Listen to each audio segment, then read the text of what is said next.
بسم اللہ الرحمن الرحیم۔ السلام علیکم۔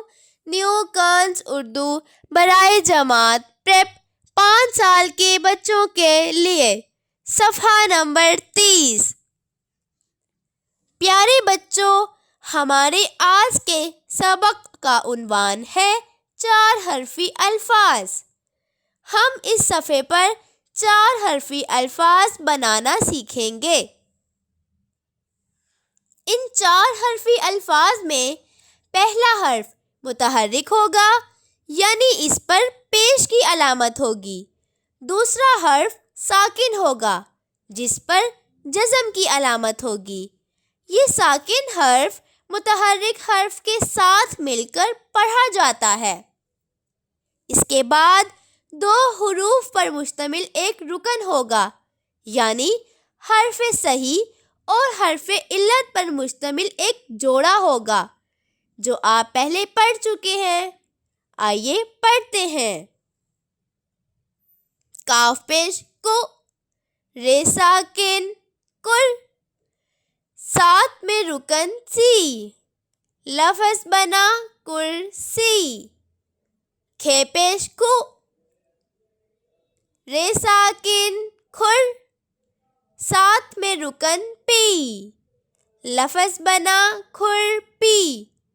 میم پیش مو، رے ساکن مر، ساتھ میں رکن غی، لفظ بنا مرغی۔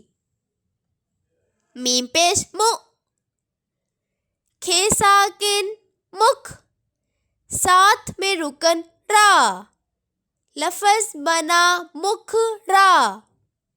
لام پیش لو، کاف ساکن لک، ساتھ میں رکن نا، لفظ بنا لک نا۔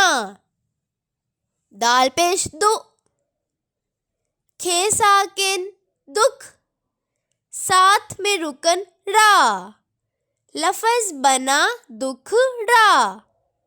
جھے پیش جو،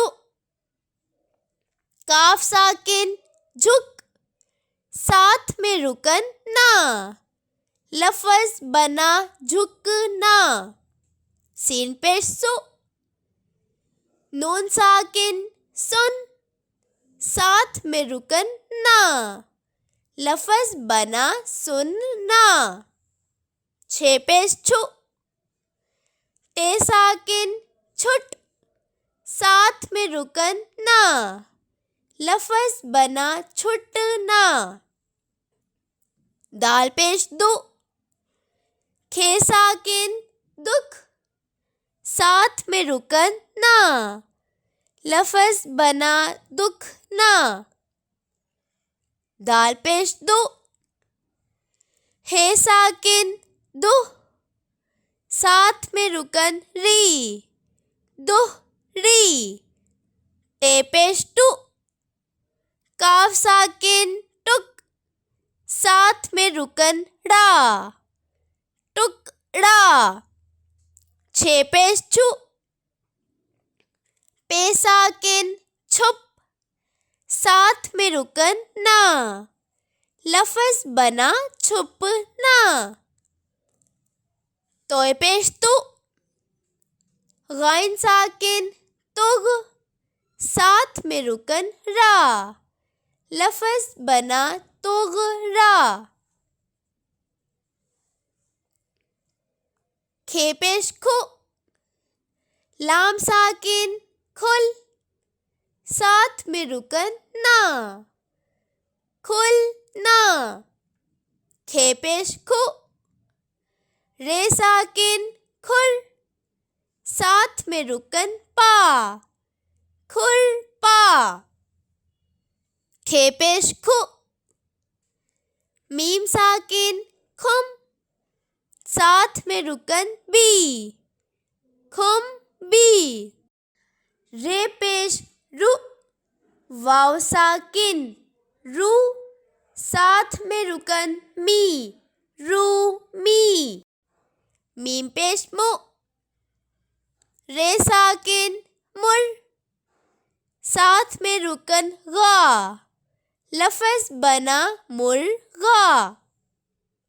بے پیش بو، رے ساکن بر، ساتھ میں رکن جی، لفظ بنا برجی.